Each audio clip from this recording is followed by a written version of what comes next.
Start.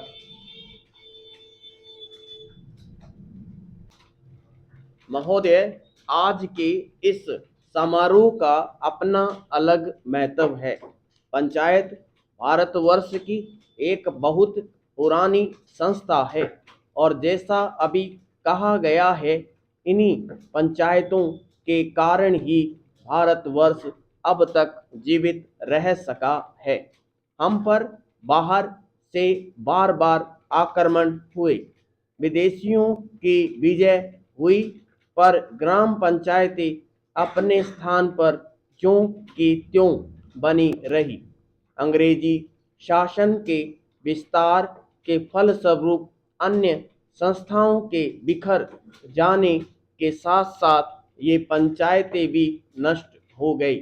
जिस समय हम लोग ब्रिटिश सरकार से भारत के लिए स्वराज्य प्राप्त करने के प्रयत्न में लगे हुए थे, उस समय गांव-गांव में जो कांग्रेस कमेटियां स्थापित हुई, वे एक प्रकार से पंचायतें ही तो थी, पर उस समय हमारे हाथों में अधिकार नहीं था और जो पंचायतें स्थापित हुई वे जनता की इच्छा से ही स्थापित हुई।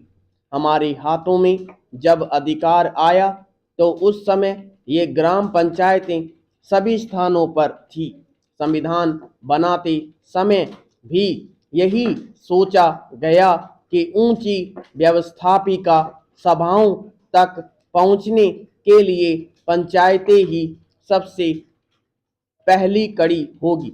उसके बाद सभी प्रदेशों और राज्यों की सरकारों ने पंचायत संबंधी कानून पास किए और पंचायतें स्थापित होने लगी। इस समय प्राय सभी राज्यों में पंचायतें हैं।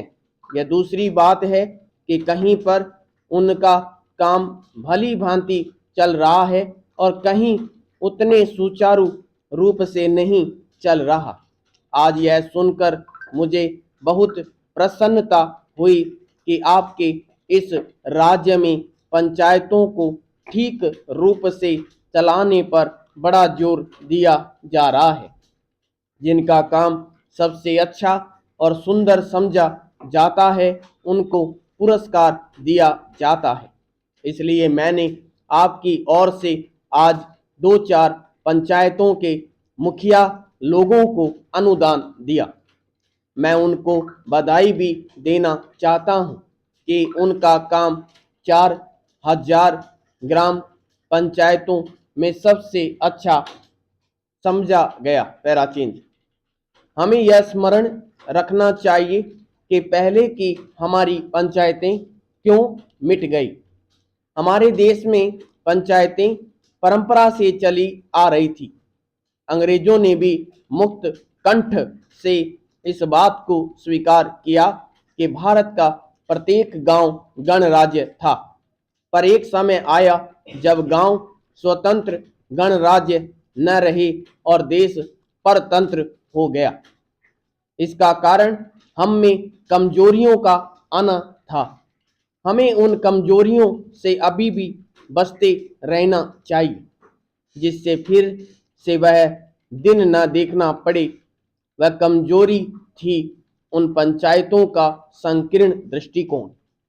लोगों ने पंचायतों की परिधि के क्षेत्र को ही अपना देश माना और इस कारण जब एक पंचायत पर आक्रमण हुआ तो दूसरी पंचायतों ने उसकी रक्षा में हाथ बंटाना अपना धर्म नहीं समझा।